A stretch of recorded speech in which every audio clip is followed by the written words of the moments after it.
Selamat pagi dan salam sejahtera untuk kita semuanya. Perkenalkan, saya Yohana Eka Bilambi Pasaribu dengan nomor induk mahasiswa C1B019005. Saya dari Prodi Manajemen angkatan 2019 kelas R001. Pada kesempatan kali ini, izinkan saya untuk memaparkan materi yang berjudul Stelsel, Kendala, Bentuk Perlawanan, serta Pihak yang Terkait dalam Pemungutan dan Penggolongan Pajak. Baiklah, saya akan memulai presentasi saya. Yang pertama yaitu stelsel pajak. Stelsel pajak adalah sistem pemungutan pajak yang digunakan untuk menghitung besarnya pajak yang harus dibayarkan oleh para wajib pajak. Pemungutan pajak dapat dilakukan dengan stelsel yang terdiri dari 3 jenis. Yang pertama, stelsel real atau stelsel nyata, yang kedua stelsel anggapan atau fiktif, dan stelsel campuran. Yang pertama yaitu stelsel nyata atau real. Stelsel ini merupakan salah satu jenis pemungutan pajak yang didasarkan pada objek atau penghasilan yang diperoleh sesungguhnya. Mengetahui dengan kondisi demikian, pemungutan pajak baru dilakukan pada akhir tahun. Dengan begitu, penghasilan yang sesungguhnya dapat diketahui kemudian atau disebut sistem pemungutan pajak di belakang atau naheving. Nah, kelebihan dari stelsel ini adalah pajak yang dikenakan lebih realistis, yaitu sesuai dengan besarnya pajak yang sesungguhnya terhutang, karena pemungutan pajak dilakukan setiap tutup buku. Kelemahannya yaitu pajak baru dapat dikenakan pada akhir periode atau setelah penghasilan real diketahui. Yang kedua yaitu ada stelsel anggapan. Jenis stelsel ini merupakan didasarkan pada anggapan yang diatur oleh suatu undang-undang. Anggapan yang dimaksud di sini dapat bermacam-macam dalam pikirannya, tergantung pada peraturan perpajakan yang berlaku. Dengan demikian, stelsel ini menerapkan sistem pemungutan pajak di depan.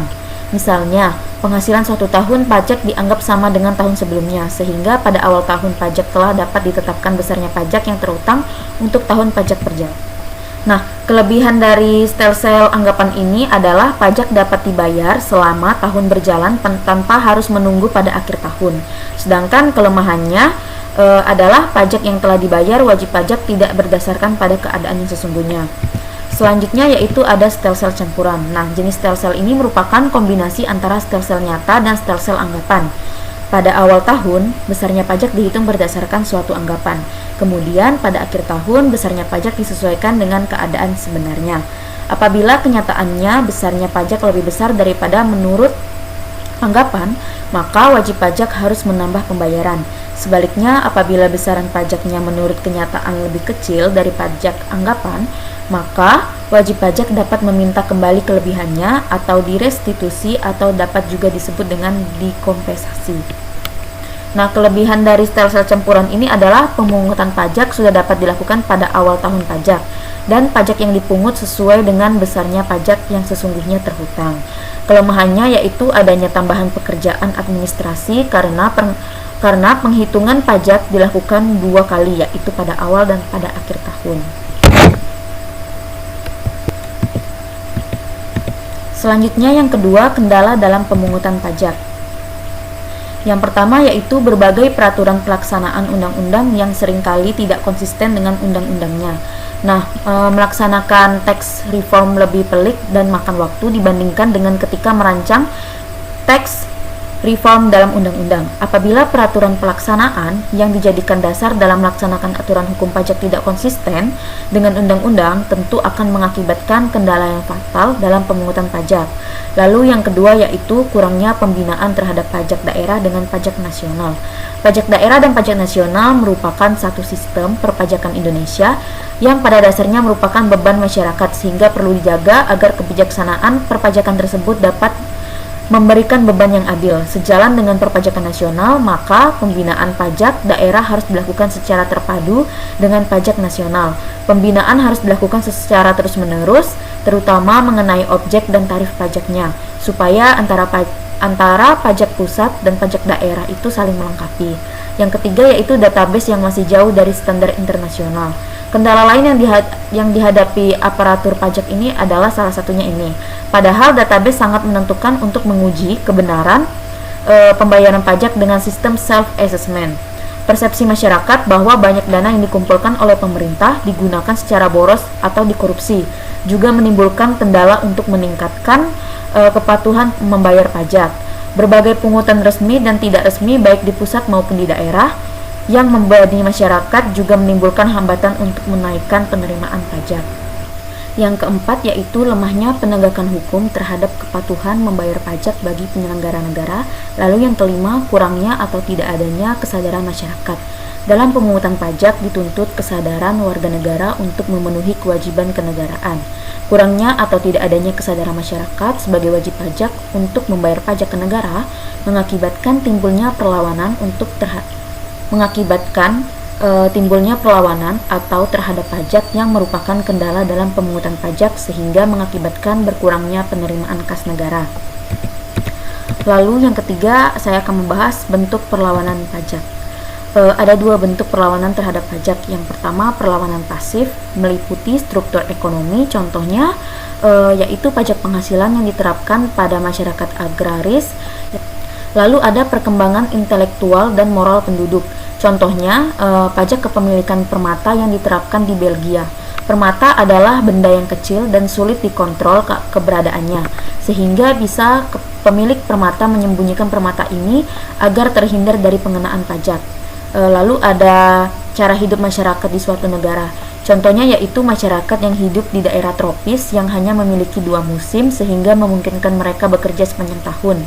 Hal ini bisa mengakibatkan mereka bekerja lebih santai dan hasilnya tidak optimal. Pendapatan mereka lebih sedikit sehingga penerimaan negara pun kurang. Pendapatan mereka berbeda dengan masyarakat yang tinggal di daerah subtropis yang memiliki 4 musim. Karena itu mereka harus bekerja di musim yang lainnya agar kebutuhan di musim dingin bisa terpenuhi. Hasilnya mereka bisa menghasilkan pendapatan yang lebih banyak sehingga uang yang masuk ke kas negara pun lebih banyak. Lalu ada teknik pemungutan pajak itu sendiri. Contohnya, untuk pajak yang cara perhitungannya rumit dan memerlukan pengisian formulir yang rumit pula, maka perlu diadakan penyuluhan pajak untuk menghindari adanya perlawanan pasif terhadap pajak. Jadi setiap tahun, petugas pajak melakukan penyuluhan dari kantor perpajakan, mulai dari pusat sampai ke daerah. Lalu yang kedua yaitu bentuk perlawanan aktif, meliputi yang pertama penghindaran pajak, di mana penghindaran ini terjadi sebelum SKP keluar. Dalam penghindaran ini, wajib pajak tidak secara jelas melanggar undang-undang sekalipun, kadang-kadang dengan jelas menafsirkan undang-undang tidak sesuai dengan maksud dan tujuan pembuat undang-undang. Nah, kalau penghindaran pajak ini dilakukan dengan 3 cara. Yang pertama, menahan diri. Yang dimaksud dengan menahan diri yaitu wajib pajak tidak melakukan sesuatu yang bisa dikenai pajak. Lalu yang kedua, pindah lokasi. Memindahkan lokasi usaha atau domisili dari lokasi yang tarif pajaknya tinggi ke lokasi tarif pajaknya yang rendah. Lalu ada pemerintah negeri Belgia menetapkan pajak khusus untuk tempat dansa umum. Lalu di Belanda dan di Indonesia pada zaman penjajahan Belanda, pemilik bioskop menyediakan sederet kursi gratis di barisan terdepan khusus untuk wartawan. Dan terakhir di Indonesia untuk pegawai diberi tunjangan beras atau in natura. Lalu yang kedua ada pengelakan pajak. Ya, pengelakan pajak ini terjadi sebelum SKP dikeluarkan. Hal ini merupakan pelanggaran terhadap undang-undang dengan maksud melepaskan diri dari pajak atau mengurangi dasar penetapan pajak dengan menyembunyikan sebagian dari penghasilannya. Nah, yang terakhir yaitu pihak yang terkait dalam pemungutan pajak. Pihak-pihak yang terlibat dalam sistem perpajakan meliputi yang pertama yaitu negara. Sebagai organisasi politik yang mengatur penyelenggaraan kehidupan bermasyarakat, berbangsa, dan bernegara, dalam menjalankan fungsinya sebagai pengelola atau organisator, negara membutuhkan dana untuk menjalankan roda organisasi. Negara dapat diibaratkan sebuah kapal yang berlayar di tengah samudra luas. Selain membutuhkan keterampilan awak kapal untuk menentukan arah dan tujuan yang akan dicapai, dibutuhkan pula perlengkapan lainnya seperti bahan bakar, konsumsi, peralatan, dan lain-lain. Untuk menyediakan perlengkapan yang diperlukan tersebut diperlukan dukungan finansial. Dalam hal ini, pajak merupakan salah satu sumber dukungan finansial bagi negara. Oleh karena itu, negara mempunyai kewenangan untuk memaksa warga negaranya membayar pajak melalui sistem perundang-undangan yang berlaku. Lalu pihak kedua adalah badan atau lembaga atau institusi yang melaksanakan kegiatan usaha sebagai pendukung roda perekonomian dalam sebuah negara, baik badan atau lembaga atau institusi milik negara maupun milik swasta. Ada berbagai badan atau lembaga atau institusi yang memainkan peran penting dalam sistem perekonomian di suatu negara. Misalnya, badan atau lembaga atau institusi yang menjalankan perekonomian dengan cara mengeksplorasi sumber daya alam sesuai dengan amanat Undang-Undang Dasar 1945 pasal 33 ayat 3 yang menegaskan bahwa bumi, air, dan kekayaan alam yang terkandung di dalamnya dikuasai oleh negara dan dipergunakan untuk sebesar-besarnya kemakmuran rakyat. Maka, setiap badan atau lembaga atau institusi yang mengeksplorasi alam di Indonesia memiliki kewajiban untuk mengembalikan sebagian penghasilan dan keuntungan yang diperoleh kepada negara dalam bentuk pajak. Kemudian negara mendistribusikan dana tersebut untuk kepentingan rakyat yang banyak.